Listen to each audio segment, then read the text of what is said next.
Hello, ladies and gentlemen. My name is Jerry Hicks, also known as the Dark Wolf, and we're about to get started with this episode of the Dark Wolf's Den radio show. But first, please rise if you can, or if not, at least put your hand over your heart for the playing of the national anthem.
Thank you so very much. Now please stay as you are, if you would, for the playing of the Pledge of Allegiance led by John Wayne.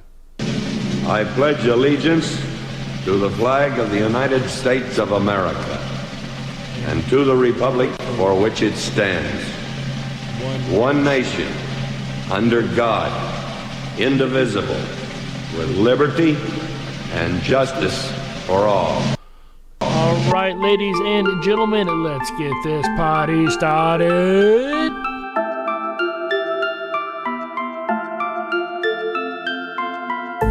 I'm lost and into the dark. Some things are better left unknown. And I'll never find you here, 'cause no one's ever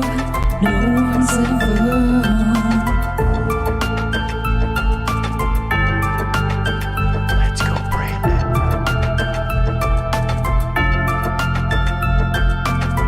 Oh, what a widow, a peaceful spider. When the glass is clean, she's a sneaky hider.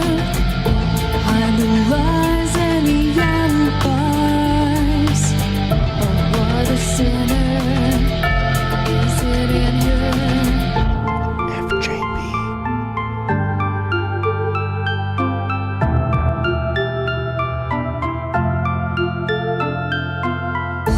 What's the truth in this riddle?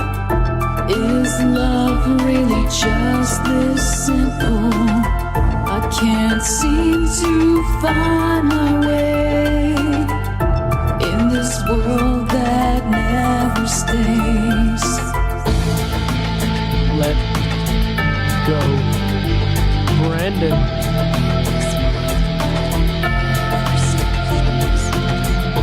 What a widow, a peaceful spider.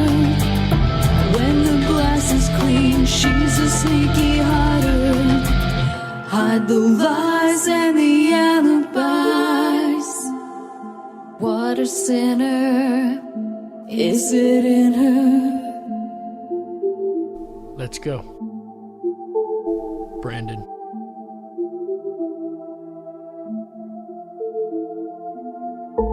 Is this real? Just illusion. I'm lost in the wonderland of confusion.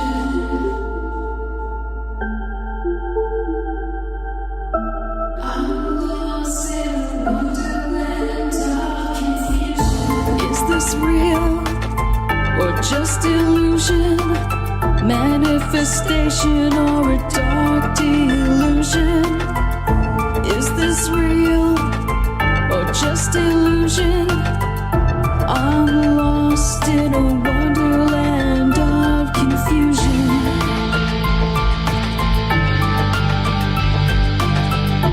I'm lost in a wonderland of confusion.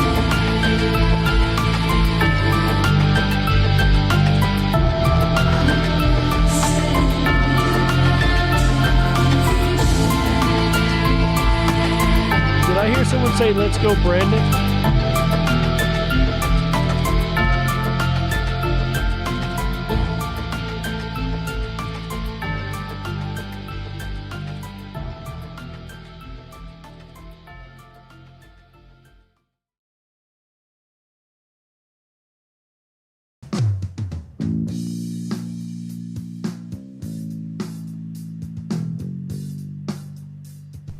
Coming to you from a secret cave hidden deep within the wilderness, this is the Dark Wolf's Den Show. Now, here is your host, Jerry Hicks. That's right, I am Jerry Hicks, also known as the Dark Wolf, and we are broadcasting live from a secret cave hidden deep within the wilderness of Tennessee. That's right, we're ripping through the electromagnetic soup, we're tearing through the atmosphere, and we're tunneling away into your radio like a quantum particle. This is the Dark Wolf's Den radio show for Wednesday, January the 19th, 2022. So whether you're on the edge of a reality, the edge of the galaxy, or the edge of your seat, we're glad you chose us to be right there with you. Ladies and gentlemen, we are diving deep down the rabbit hole tonight of the great mysterious state of New Hampshire. We've got a lot of interesting paranormal to cover and even abnormal stories that we don't normally have in most shows. We'll get to all that here in just a moment. But first, let's go ahead and see who has joined our live broadcast over here on YouTube, both on the Ripon Rabbit Hole YouTube channel as well as the Dark Wolf's Den Show YouTube channel. How are you guys doing over here tonight? Like Maggie's Aces over here, I see you up there, says, ow, Dark Wolf. Well, ow, Maggie, glad to see you guys here tonight. Errol Taylor checking in, says, hi. Hi, Errol, glad to see you. Sandy B says, hey, everybody. Hey, Sandy. Prairie Fire checking in, glad to have you here, Prairie Fire. Been hanging out backstage with us, Prairie Fire. Has been fun hanging out and conversing back there. Really great meeting new rabbits. Raider Champion in the house says, welcome everyone. It's almost time for some Hampshire cryptids. That's right, New Hampshire. Hey, Jerry, says Sandy. Who else we got in here? Lobo, Ohio checking in. Glad to see you, Lobo. That's right. A lot of great chat going on. Terry said she made it. Glad you made it, Terry. How's the weather going over there with you guys? It is snowing outside of the den tonight. Actually, quite a bit more than I thought it would be. It started out with rain, turned into a little sleet, and now we are just at that point where it can snow, and hopefully it doesn't build up too much. Then again, I'm off tomorrow, so you know, it's not something I'd complain about, right? Earth Daughter checking in, saying hi to everybody. Hi, Earth Daughter. Always a pleasure to see you. Over in the Dark Wolf's Den Show chat room, JoJo's checking in with the wave. Hey, JoJo says, good evening, all. Good evening. Hi, everyone, says Oiler Greg. Hi, Oiler Greg. We got a troll zapper going on over here. Troll zappers are getting more and more needed around this particular weird network we use here, isn't it? Quite strange indeed. Glad to have all of you guys along for the ride here. It's been quite a short week, luckily. We only had 2 days to go without the radio. Sometimes I can feel so long, though, can it? Yeah, let's go, Brandon. FJB says, JoJo, I've seen some FJBs rolling up also in the Ripon Rabbit Hole chat, too. And whether you are listening on the YouTube channels or listening worldwide on Ripon Common Sense Radio Network at the RiponRabbitHole.com, or even at our flagship station in Ripon, Wisconsin, we're glad to have every last one of you guys along for the ride. And quick shout out to everybody listening over on BitChute and Rumble. I've seen those numbers start to grow lately. I appreciate it, guys. Make sure you hit the subscribe button over there also. So we are on a multitude of platforms, but if we ever go down, folks, you can always find us at our home platform on the riponrabbithole.com, RIPONRABBITHOLE.com. Over there, you're going to find anytime we go down, we will still be broadcasting if we are able to, ladies and gentlemen. But we do need to broadcast our way into the mysteries that are held within the state of New Hampshire. But before we do, we have two more fun little segments we have to do, the first of which we call Today in History. Fun fact about today's fun fact. It's very rare in this state series that I have been able to find a fact of the day about the state we happen to be discussing. However, today is one of those rarities. Check it out, ladies and gentlemen. On this day in 1810 was called Cold Friday. The temperature at Portsmouth, New Hampshire drops from 54 degrees Fahrenheit to minus 12 Fahrenheit in one day, with many frozen to death in one 24-hour period, ladies and gentlemen. Think about that. It's from summer weather all the way down to negative 12. Cold Friday, that did occur, unfortunately for these folks in Portsmouth, New Hampshire, on this day in 1810. And that is today's segment of Today in History. Say what? Our quote of the day today, ladies and gentlemen, comes from the great bard himself, William Shakespeare. He says, and I quote, "A fool thinks himself to be wise, but a wise man knows himself to be a fool," end quote. That's right. Very interesting words to ponder and live by. Kind of seems to me nowadays that a lot of fools are trying to appear wise, if you know what I mean.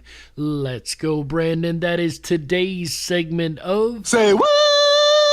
And I for sure know that I am a fool. I chance making a fool of myself twice a week for an hour a week.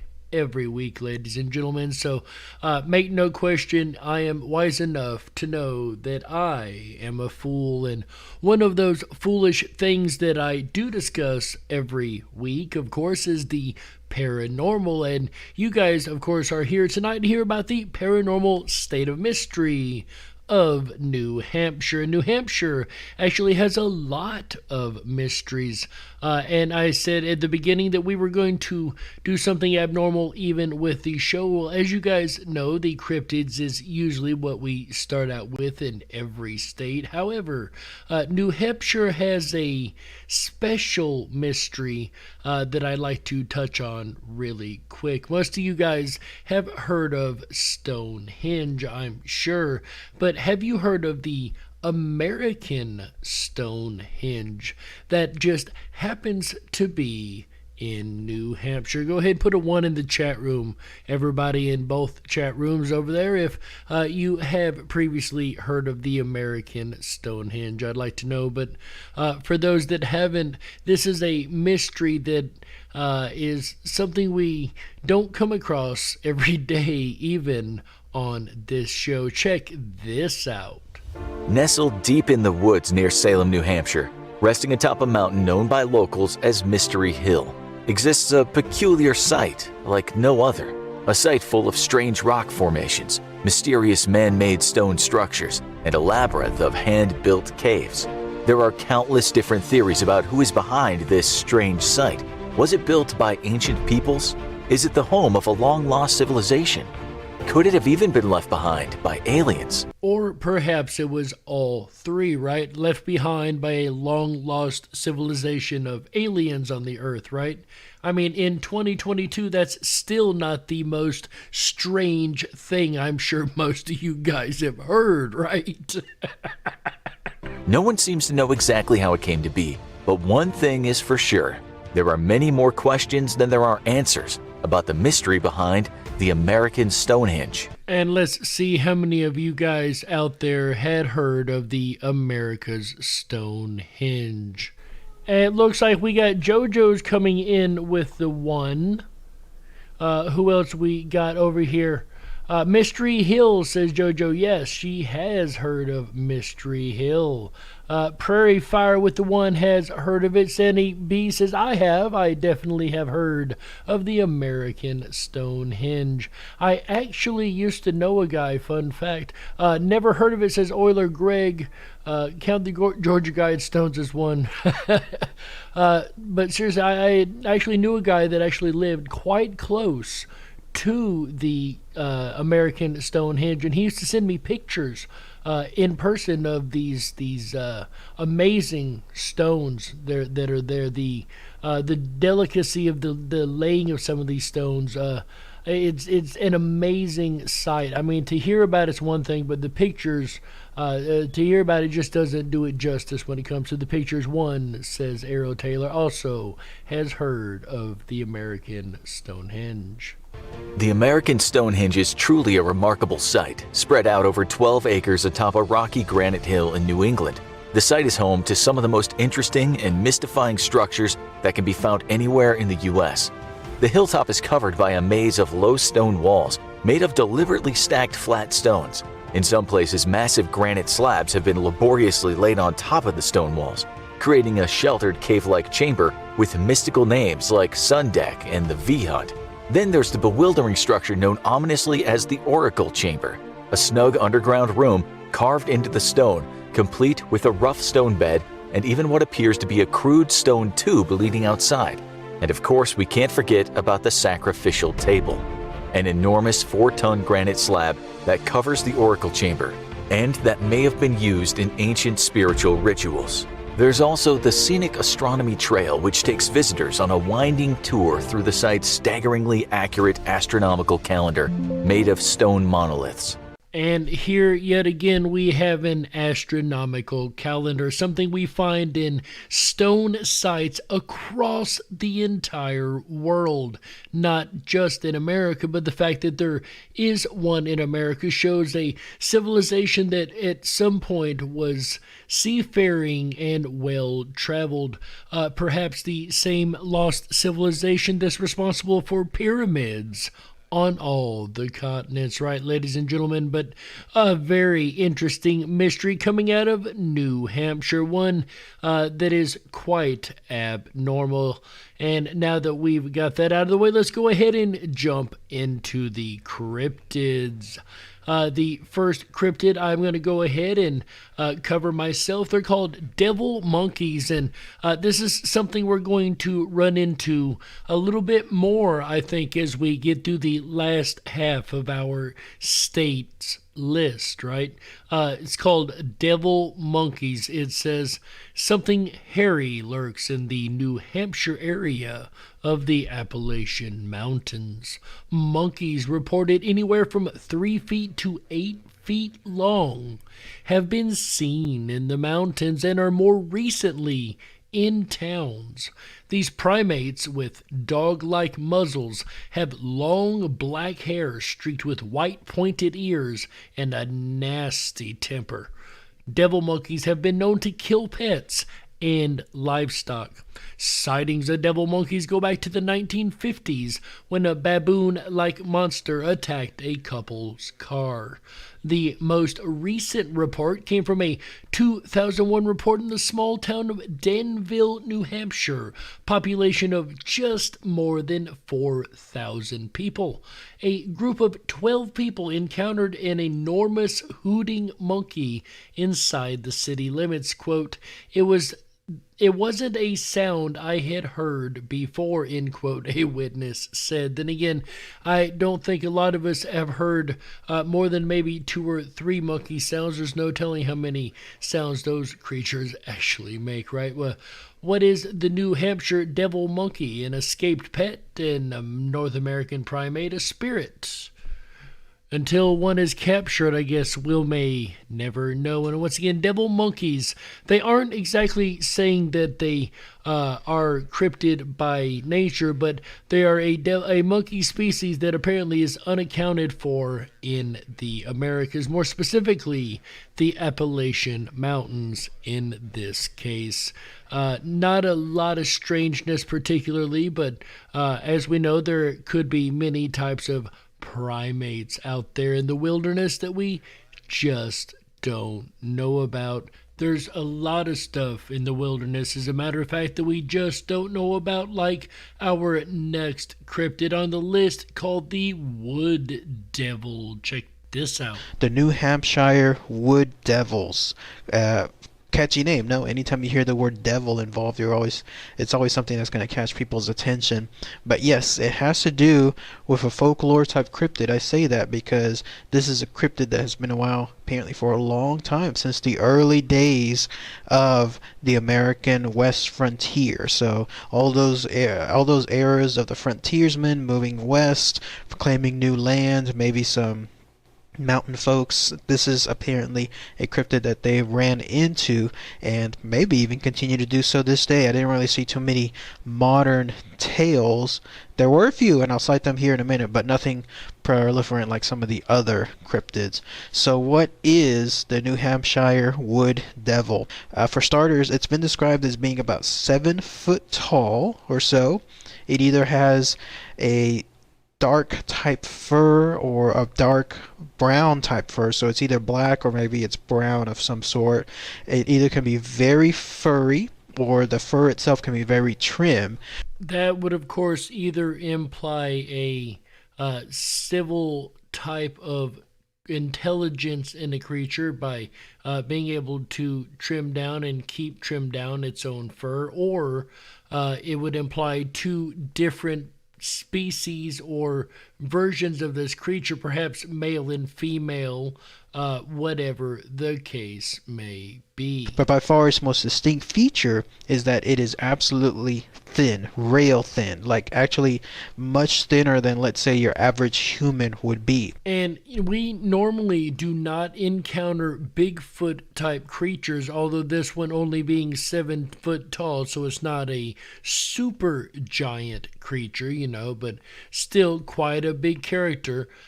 Being a thin creature, we just don't find that amongst Bigfoot cases, although this is a hairy or furry type creature that is tall.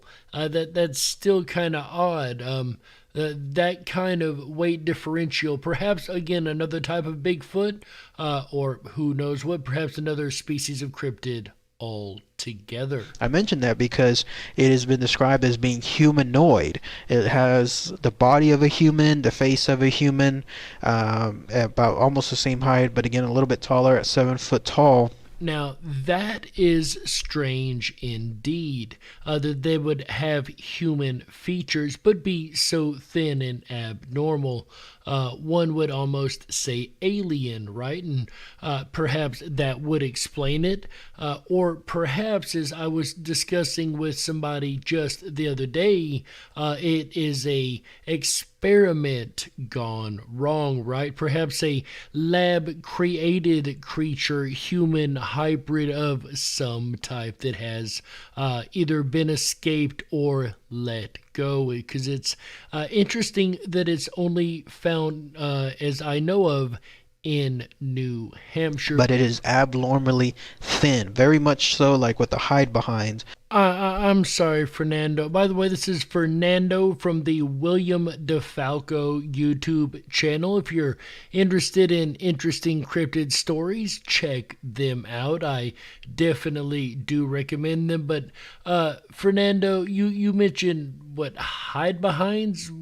I've never heard of that. Except the key difference is the hide behind was able to, I guess, suck itself in, like its stomach especially, to be very, very thin. Normally it wasn't. This creature, though, is normally thin, very much thin. Much thinner, in fact, than the trees that it hides behind itself. And that's its main form of camouflage. So the hide behinds make themselves small enough to hide behind things. Maybe these are the creatures that you see out of your peripheral vision running across when you think nothing is there. I'm not opposed to that idea at all. But what else is interesting about these? You say as they use the trees as camouflage. How do they do that? And that's why I was mentioning earlier, it's so hard. There's hardly any pictures, if anything, as far as drawings associated with it. It's because its main action is to hide around trees, especially when it feels like it comes across someone, a human, another person, and that person is trying to see it. Okay, are there any actual case files of this creature being seen? There was one that came from a resident there in New Hampshire. By the way, that seems to be the only place that this location, that this thing seems to be in. I didn't see it anywhere else, like other places, either west or south or anything along those lines. Well, after already having gone through 32 other states so far, this being the 33rd state in our countdown, I thought you guys might find that really interesting. I know I did. But seriously, going through all the states we've been through so far, this is definitely the first time I can recall having heard of the wood devil. But this had to do with an experience that occurred in 1991. There was this gentleman who was taking photographs of the outdoors. Apparently he does so each season. That's either his hobby or maybe his main profession. And he was there along a place called the Pontook Reservoir and then another place called the Androscoggin River. Don't know exactly where those are, but he was there near the woods around that area. He stated that as he walked about 1,000 feet ahead of, outside from where he parked, that's when he was in an area where he had a bunch of trees around him. Is considered very dense. He said that the light was low, but he could still kind of see where things were going. But then he heard something behind him, like a crackling sound, the kind of sound that usually is done whenever someone is, let's say, moving. So perhaps it could have been a deer or a squirrel, or, as you walk through the woods, all kind of animals and creatures are running around in front and behind you and trying to scurry from your position. So at this point, logically speaking, it could be anything. Hey, Pax Disturbia, glad to have you along for the ride. In that same foresty area around him, he turned around, but he didn't see what it was. He said he started to walk around, but especially towards where that sound came from, but he couldn't see something. And then that's when in the corner of his eye, he saw something that he described being tall and thin darts, those are his exact words, peer out from behind a sugar maple tree, and then it quickly disappeared. So whatever this thing was, it saw him, and it saw him looking back at it, and then that's when it absolutely quickly just disappeared. And so I do apologize for the echo. I think we got that fixed now. Thank you guys for letting me know about that. And so it looks like curiosity took over him. He decided to go around that large tree just to try to see if he could get another good look. But no matter how much he tried, this thing would move so fast. It would just move around the tree or move to another tree that visually was linked to it. Like, let's say in the background, maybe it knows the perspective. Like, so if someone is walking up towards it and it can sense the trees behind it, it'll know which tree to disappear behind to make it seem like it was never seen while it moved to the other tree, if that makes sense. If you do it in certain angles, then you can make sure you can hide behind things that are obscuring whatever the other person's view is as they're coming up to them. Now, I know I've definitely not heard of a hide and seek style cryptid. I don't know. Bigfoot and Nessie play hide and seek quite a bit, as in my opinion they're at least the top of the list for the winners of the hide and seek championship. But the state of New Hampshire also has its own lake monster. Check this story out, folks. Dublin Lake, sometimes called Lake Pond, is a 240-acre, 64-foot deep body of water in southwestern New Hampshire, and it has a less than savory reputation. According to the book America's Loch Ness Monster by Philip Rife, Dublin Lake has a resident creepy crawly that lurks in its underwater caverns. In the 1980s, a scuba diver apparently ventured deep into Dublin Lake and disappeared. He was found naked days later, unconscious amongst the trees along the shore. When revived, he mumbled about eel-like monsters he'd encountered under the cold waters of the lake. A similar story about Dublin Lake involved a diver encountering a dry pocket of an underground cavern and witnessing the same type of cryptid. Although the tale of the Dublin Lake Monster has taken on a fanciful status, to try to keep kids from the water, the ones that have seen it still truly believe. And last but not least, on cryptids of New Hampshire, can't believe we actually got them all in, folks. We have the Pukwudgie, as we've seen in a number of New England territories and states. We've had these little troll-like creatures, child-sized trolls with big ears and noses. They could use magic and disappear or morph into walking porcupines and create fire by thought. Definitely not a creature that you want to make mad. The Pukwudgies apparently have a very strong civilization all through the Northeast. And if they don't now, they definitely did at one time. So if you're in New Hampshire and you happen across a small human-like walking porcupine that looks like it's in a bad mood or looks like a troll, you may very well be looking at a Pukwudgie. May I suggest that you steer clear. They're also known to steal children and play very dirty tricks. So definitely, once again, an interesting mix of cryptids in the state of New Hampshire, a mix that is very unique indeed. And that music, of course, folks, as you guys know, means we have to go ahead and take a network break here. So my name's Jerry Hicks, also known as the Dark Wolf, and you're listening to the Dark Wolf's Den radio show exclusively on Ripon Common Sense Radio Network, the Ripon Rabbit Hole. We'll be right back with the second half and the ghosts of New Hampshire after these messages. Stick around. Don't touch that dial. That's right. We gotta stoke the fires and run off the men in black. Don't touch that dial. We'll be right back.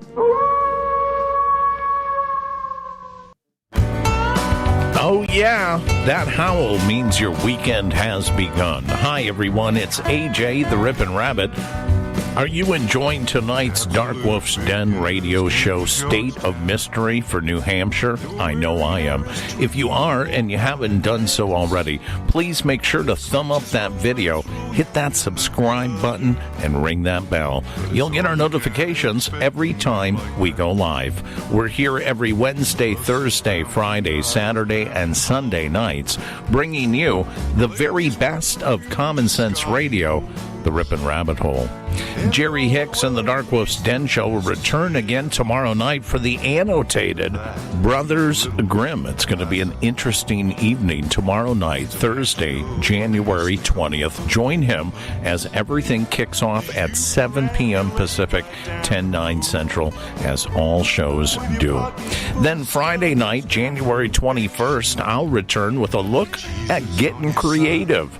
Let's get creative on a Friday night. A journey deep down through the rabbit hole and explore how to get creative, and some people who already have. Then Saturday night, come along with me as we explore the rabbit hole of experiments. Saturday, January 22nd. I suppose there'll probably be a few on-air experiments. You'll have to tune in and find out again Saturday night, January 22nd. Then we'll end out the weekend right together with you. Sunday, January 23rd. We're going to take a fascinating time travel back to 1854. We're going to look at the time period of the 1850s. More important, what happened in 1854. A fascinating look at some of the men of history and women of history of the 1854 movement that birthed the Republican Party in Ripon, Wisconsin, as we are getting closer to our Freedom Flame event happening March 20th, 2022. Now, it doesn't matter if you're a Republican or if you're a Democrat, if you're an independent. We come together on March 20th, regardless of your political affiliation, to celebrate one thing and one thing only, and that is freedom. Each and every one of us can agree that we should be united on our freedom. Speaking of which, I'm going to give you some more details throughout the weekend as some really exciting things are going to be taking place for our 5th annual Freedom Flame broadcast this year. Stay tuned. We'll return back to tonight's State of Mystery, New Hampshire for Wednesday, January 19th with Jerry Hicks and the Dark Wolf's Den radio show. You're listening to the Ripon Common Sense Radio Network, the Ripon Rabbit Hole.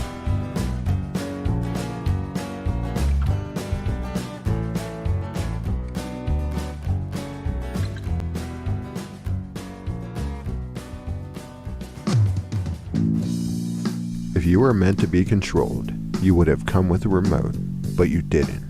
And that's why you listen to the Dark Wolf's Den show. Now, here is your host, Jerry Hicks.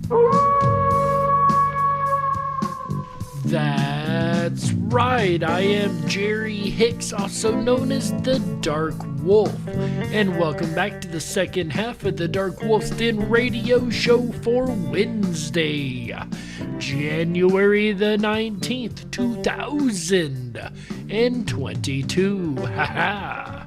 So whether you're on the edge of a reality, the edge of the galaxy, or the edge of your seat, we're glad you chose us to be right there with you. Ladies and gentlemen, if you are just tuning in, you have missed an incredible first half where we've covered everything from America's Stonehenge to the Pukwudgie and even the Wood Devils. Make sure you go back and check out that if you missed it. But going forward, as you guys know, every week we cover the ghost stories of the state, and New Hampshire definitely has its fair share, as remember, it is one of the older states of the Union, right?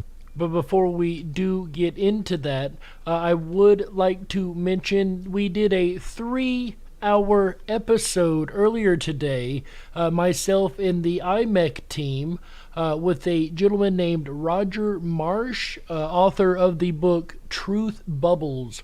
That was an incredible show. If you guys get a chance, that's over at the International Mandela Effect Conference YouTube channel now. Once again, it is quite long, so you can break it up into sections or listen to the whole thing, but it's so much information in there. It's definitely something that I enjoyed. I just wanted to let you guys know that that existed over there and that we'd been doing that today. Deranged Lunatic over in the Dark Wolf's Den show. Glad to see you, my friend Deborah O'Connor. Always a pleasure to have you along for the ride. Kimball Castle. Kimball Castle in Guilford was built in 1894 as a summer estate for businessman Benjamin Ames Kimball and took a whopping 2 years to finish. It stayed in the Kimball family until 1960, when it was abandoned and later gutted by vandals. The grounds now stand as a nature preserve, and many reports of the supernatural have sprouted up throughout the years. Visitors to the area report apparitions seen in the old ruined home, lights coming from empty rooms inside the old structure, and disembodied footsteps around the home at night. So this sounds like an active ghost for sure. Definitely not a stone tape, as lights like that don't tend to be stone tape. However, they are drawing energy from somewhere in large amounts to be able to manifest as such. Very intriguing case so far. On several occasions, visitors at night have reported hearing what sounds like voices whispering coming from the dark. This has happened numerous times and even sent a few running from the old grounds. Clearly, the spirit of the owner was not happy about the building being vandalized and is now attempting to run off anybody around there. That is definitely not a positive spirit, but understandably so, right? The Eagle Mountain House. The Eagle Mountain House Hotel in Jackson was originally established in 1849, burned to the ground in 1915, and was rebuilt into the current building in 1916. This old hotel has become quite famous amongst paranormal researchers everywhere due to the famous apparition of a lady in a red dress, commonly seen throughout the halls, lobby, and strolling the grounds. Originally, I was thinking stone tape theory. However, they don't normally show in multiple locations. That's usually a one location thing, like a stairwell or a certain pacing spot over and over and over.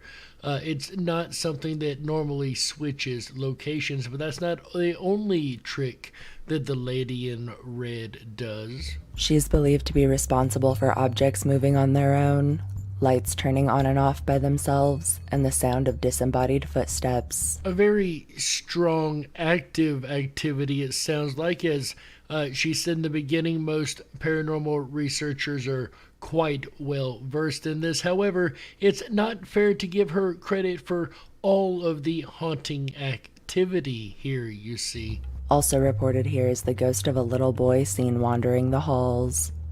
Many who have encountered him report also hearing a strange whispering sound and getting the feeling that someone is standing right behind them. And that almost sounds like the two spirits are working together, perhaps one being a more motherly, nurturing spirit to the child. I can only assume, but definitely a very strange case file for sure. But speaking of strange, another strange thing that we seen last week was the state of Nevada, surprisingly enough, did not have a haunted college or university in the list. And I am proud to announce the return in New Hampshire of the haunted university to our haunted state list series here. Actually, we have a couple of them tonight, starting with Huntress Hall. Huntress Hall on the campus of Keene State College was built in 1926 and named after Harriet Huntress, who supported Keene Normal School while employed with the State Office of Education. The hall is one of the oldest dorms on campus, originally built to house 157 female students. It's said that Harriet was strongly against male and female students mingling, and when the dorm became co-ed, staff and students began seeing her form and hearing her voice throughout the building. Now, this is intriguing because this actually suggests a trigger for ghosts to be able to manifest into this world. Check this out. So if we assume that our souls are our consciousness, one and the same, using two different words to describe the same thing, as the ghost seemed to, of course, carry consciousness over with them of the personality of the person that they were, right? That seems to be the case everywhere I've seen. So for them to be able to manifest in our reality, if the soul and consciousness is only after experience, as we're told quite a bit, then perhaps emotion isn't just within the body, but across the consciousness spectrum.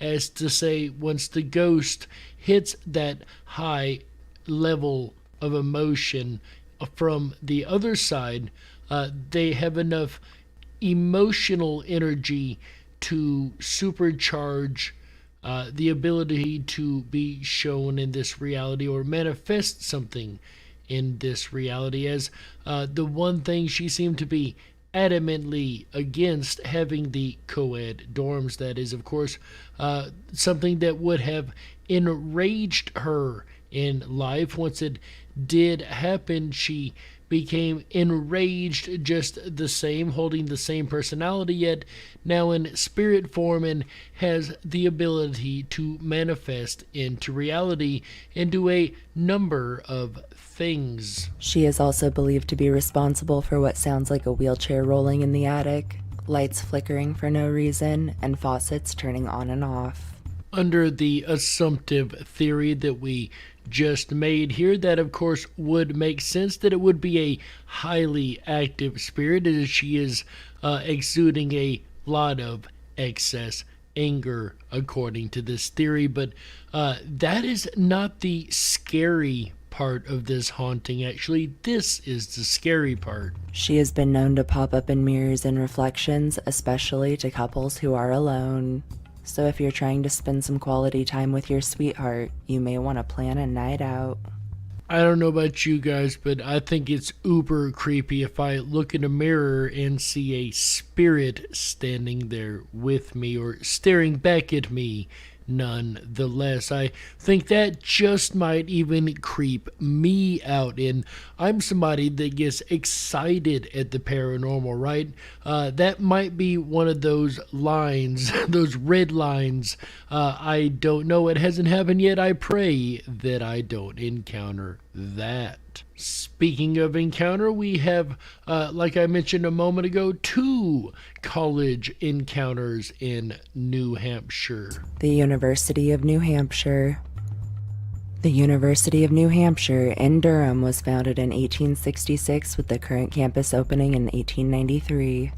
It's said to be home to several hauntings by students and faculty who report shadowy figures that stalk students across campus, elevators acting as if they have a mind of their own, and disembodied footsteps at night.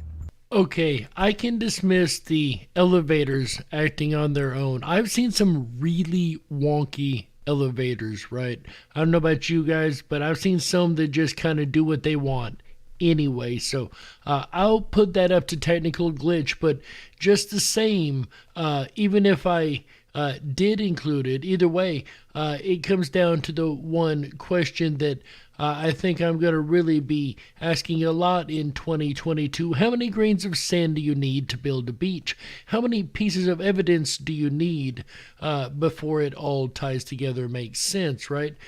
So either way, definitely strange hauntings here on this campus. Smith Hall, built in 1908, was the first residence hall for female students, and many report seeing the ghostly figure of a woman wandering the halls. She's been known to disappear around corners, and several have woken up in the middle of the night to find her standing at the foot of their bed, staring silently at them. You know, a couple moments ago I said that was probably one of my red lines with the mirrors. Well, waking up to the sight of a ghost standing at the end of my bed staring at me, a human is disturbing enough, but a ghost nonetheless, that would definitely be right up there on top of the creep-tastic list for this old wolf too, I gotta say.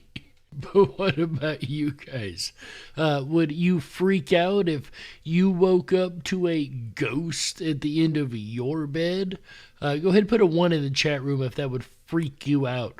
Put a 2 in the chat room if you think, no, I'd be cool as a fan, man. Or put a 3 in the chat room if you're not quite sure how you'd react.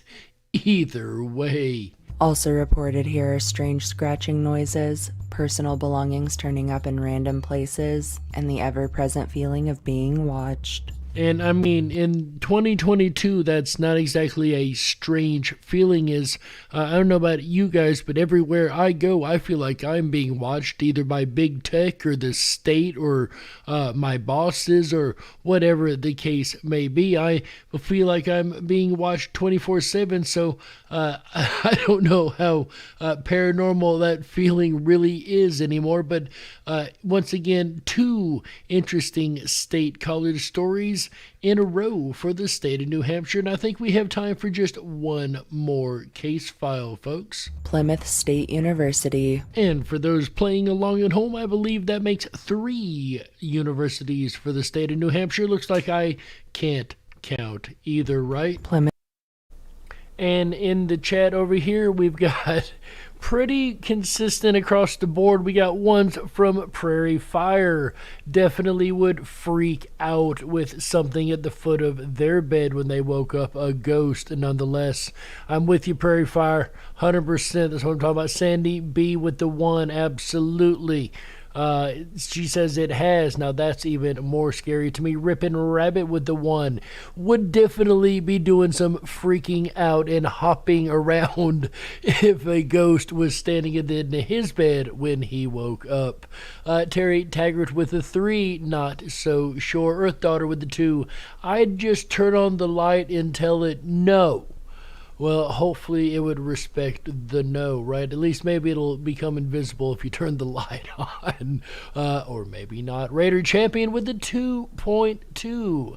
No, he says, I'd be smooth and cool. I'd like to think that one of us would, because I would not. 1 says JoJo would definitely be freaking out over here in the Dark Wolf's Den Show chat. El Oiler Greg with the 3. Not quite sure how he would handle it. Pax Disturbia following in with the 3. Not sure how they would handle that either. Deborah O'Connor with the 1. Let me tell you, JoJo's. She says, Sassy sleeps with me. I can tell you. Tuna, my cat, by the way, I know you guys heard me talk about Tuna at the end of the last show.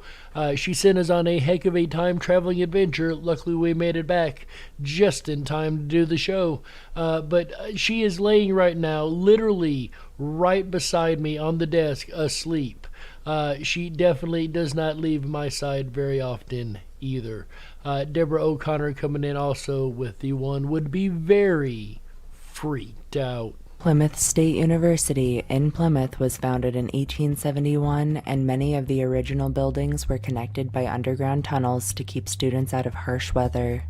As local legend goes, one fateful night, a boy from Blair Hall and a girl from Mary Lyon Hall made arrangements to sneak out and meet each other in the tunnels. Some say the tunnel collapsed, others say they got locked in, and some even claim it was murder.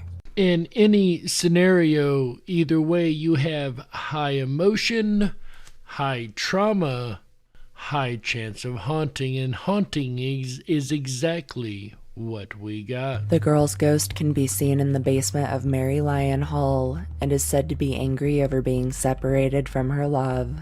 She has been known to shriek from dark corners, cause electronics to go dead, and cause extreme cold spots. What I find here is the anger of the spirit is what is most likely being used to push this ability. So clearly the consciousness has emotion still yet after we move on. As one would have a personality, one would have to have the emotions that drive that personality, right? Interesting, we see also these electronic equipment being drained, something we've seen a whole lot in the last couple weeks, and something that, quite frankly, I'm surprised that we haven't seen more of in this entire state series. The boy's spirit can be seen in Blair Hall. He is said to appear sad and depressed, and those who come across him report suddenly feeling the same. This is, again, something we don't see very often. A spirit able to share their emotions with others around them. Definitely an odd aspect to this case file that is quite unique. Lastly, in Samuel Reed Hall, a dark presence has been known to make students feel uneasy and afraid, especially when they're alone. So this sounds like some place that has some scary ghosts. Definitely some negative charged entities, right? Cochico Mills. Well, it looks like I was wrong on my timing, and we actually have time for one more. Check this out, guys. The historic Cochico Mills in Dover was originally constructed in 1822 and sits right along the Cochico River. In 1907, a fire broke out on the 4th floor, trapping employees on the upper floors. Fire escapes became overcrowded quickly, and several were injured or even killed jumping from upper floors. A total of 6 lives were lost, and it's said their spirits remain here to this day. Now an apartment complex, many residents and staff members have reported light switches flicking from off to on, locked doors opening on their own, and furniture found in different locations overnight. So these seem like quite active and playful ghosts, but just the same making their presence known. On several occasions, residents have called the police suspecting a break-in, with officers arriving to find all doors and windows all securely locked. And as you guys know, I love stories like this that get some type of involvement from the police especially, because that just documents the incidents even further. Many have reported being awoken by ghostly voices on the wind at night, the sounds of long dismantled machinery, and dark shadowy apparitions wandering the halls, forever searching for an escape from the once burning building. And that is definitely a fate I hope I never end up having to take in, but perhaps this is more of a stone tape repetition of an action over and over and over.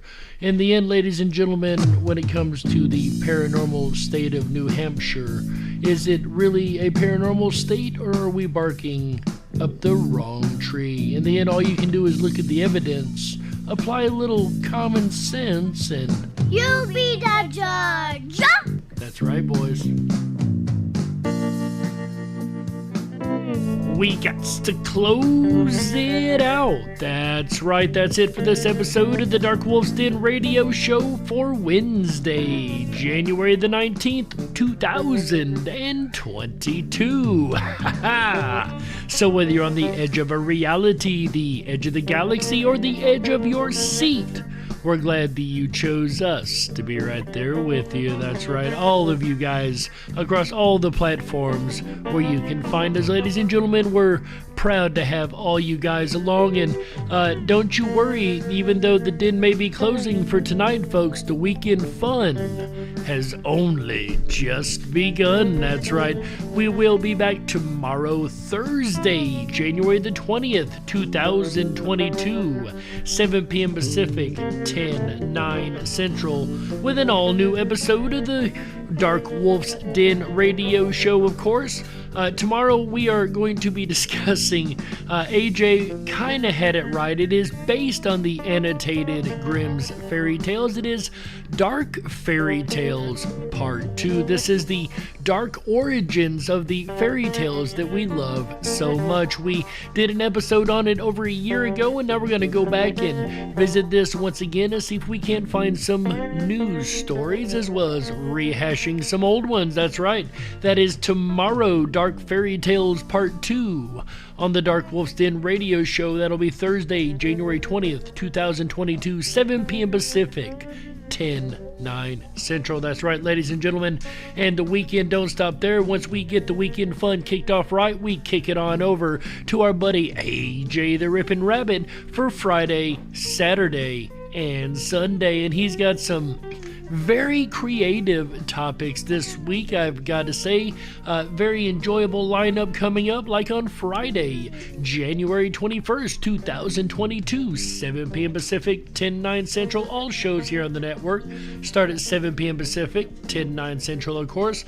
AJ is going to be talking about being creative. There's so much we can do to unlock those creative juices within all of us, and so many little tips and tricks to learn, and AJ will be teaching us, I'm sure, a couple of those on Friday, January 21st, 2022, 7 p.m. Pacific, 10/9 Central. That's right, folks. Then on Saturday, January the 22nd, 2022, 7 p.m. Pacific, 10/9 Central. AJ comes back for another episode on one of his favorite things. If you guys haven't been to the Ripon Rabbit Hole live show, if you don't know, one of his favorite things to do is the on-air experiments. And something tells me he has a night packed with them on Saturday, January 22nd, as that is going to be, his topic is experiments, from the wild and wondrous to the weird, I'm sure, and everything in between. AJ will be talking about those interesting experiments on Saturday, January 22nd, 2022, 7 p.m. Pacific.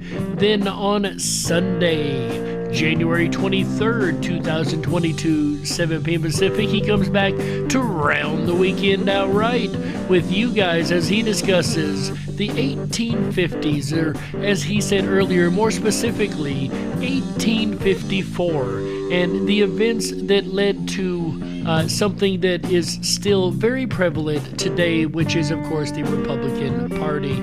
And this is all leading up to the amazing Freedom Flame celebration that we have coming up on March 20th every year. This will be our 5th anniversary of celebrating the Freedom Flame. And let me tell you guys, I've been in some of the planning for this stuff, and this is going to be amazing. The way I understand, AJ earlier said he would be dropping information throughout the weekend, so make sure you're paying attention all weekend long. Come back for all these shows as he starts to release a little bit of the fun that we have coming up all the way up to March 20th, and especially the incredible fun we have planned for then. And this is only getting started.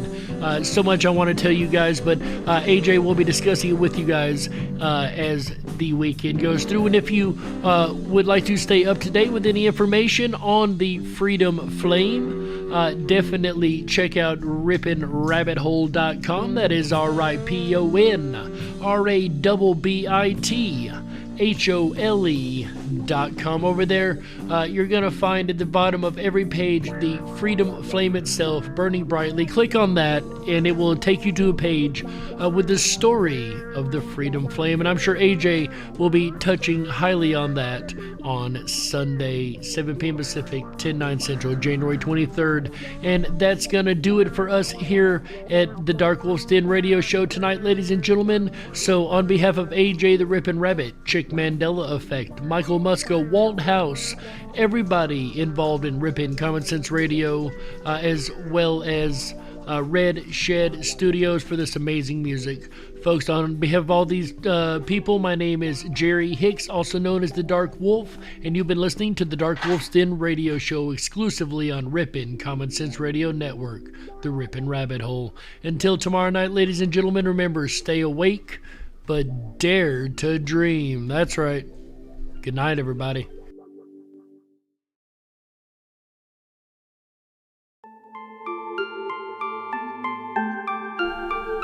You guys know what time it is. That's right. Let me see it over there in the chat. Throw it up. And into the dark. What are those 3 beautiful magic words? Better left unknown. That's right. And I'll never find you here. I see you over there. 'Cause no one's ever. JoJo's got the idea. Let's go, Brandon FJB. That's right, folks. Follow it up. Let's blow the chat up. Let's go. Oh, what a widow, a peaceful spider. When the glass is clean, she's a sneaky hider.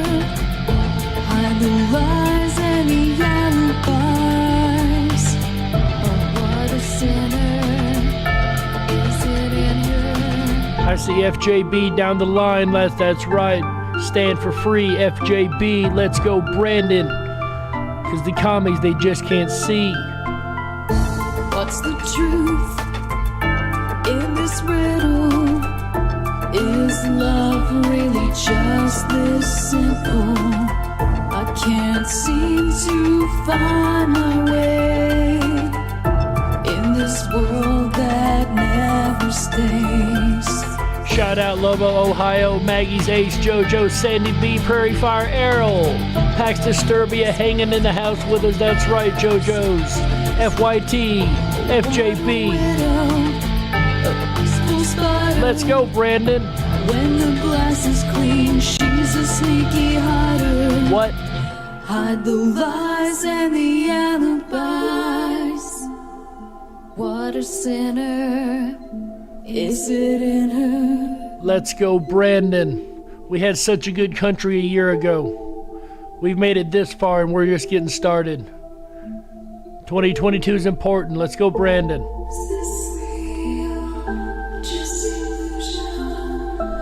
Brandon lives in a wonderland of delusion.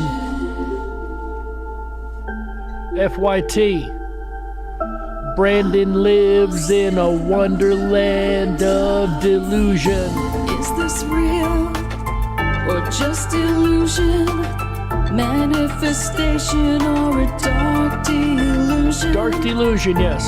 Is this real? Let's go, Brandon. Or just illusion? God, I hope it's an illusion. I'm lost in a wonderland of confusion. That's where Biden lives. I'm sorry, Brandon. That's where Brandon lives.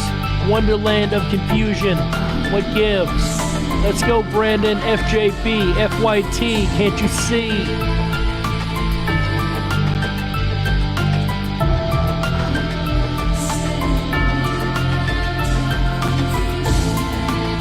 I see you over there, Deborah. Let's go, Brandon, with the heart. That's right. Let's go, Brandon. Patriots tonight. Got a room full of them, times 2. I don't know what I'd do without you. Let's go, Brandon. FYT. FJB. See.